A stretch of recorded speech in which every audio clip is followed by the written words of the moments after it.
with me now, a good friend of mine, James Wright, co-founder of Bang On Baits. What I want to ask you, James, is like, how did it all start for you down in the East End, down in London, getting into doing boilers for yourself? Well, basically, as we were growing up as kids, obviously there's not a lot of lakes around London. Yeah. There's carpet. We used to fish over on a place called Walmsall Reservoirs. Yeah. With a couple of lads we grew up with. Right. And their dad was really keen on making his own bait. Right. And that's kind of where it all started, you know. So you kind of see him doing that and thought, maybe we could do a bit for ourselves. Save ourselves a few bob and buying them, yeah? Yeah, and we moved up to North Hampshire then, obviously in our back garden. I mean, you've got a lot of gravel pits down the A45, so we started fishing on them pits. Yeah. Because at the time, my understanding, a lot of these gravel pits are got some big carping, but there's a really low the pits really at the time, they were low stock. Yeah. We were fishing them. At the time we were just buying shot ball boilies, buying 10 kilos off this company, that company. And then one day we decided to have a crack at making our own bait. Right. We got some ingredients in, and it went from there really. After 6 or 7 months of messing around with different ingredients, we come across some ingredients that are actually now used in the DSM. Yeah. And it just went from there. I mean, we started catching fish, our catch rates went up. I mean, you have had some large whackers like you and your brother out of these gravel pits between you. Definitely, we've had some good fish. I mean, if there was like, say, a roll of honour of fish that have been caught on the DSM, I mean, which ones would the people might know? There's been absolutely a lot of fish been caught on DSM.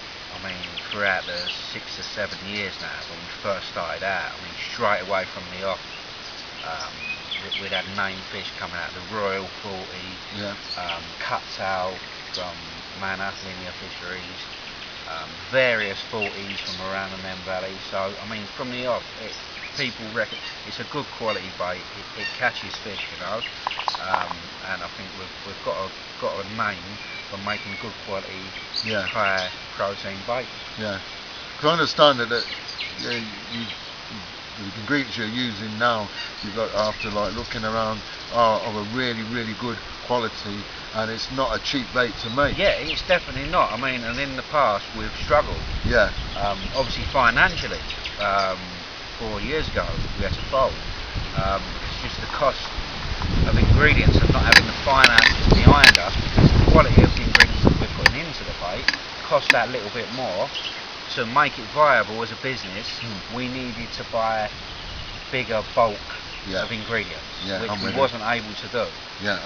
But luckily enough, we're in the position now to go out and buy a ton of LT94, to go and buy a ton of krill meal, and a ton of pre-digested fish meal. That's the position we're in now. So, I mean, the business is growing, it's growing well. Fish are being caught, orders are going out on time, and looking good. It's looking good, yeah, definitely. We've just moved into a new warehouse. Production we've actually doubled. We're working together with a couple of French venues. And things are going well. I think it's looking good for the future. I think actually, while you said that, as we say, we're at Mornings now, that you're hoping to get the owner himself, Keith, later on today, and perhaps have a chat with him. We'll have a chat with Keith. See what he's saying on the bait that you've been supplying him with, and what fish on his own lake have been coming out. So we've got all that to look forward to. And hopefully things will pick up a little bit here for us, and it has been we'll be able to get some live action on the camera for that. That'll be good then. Sorted. Alright then, James. Well, cheers, mate.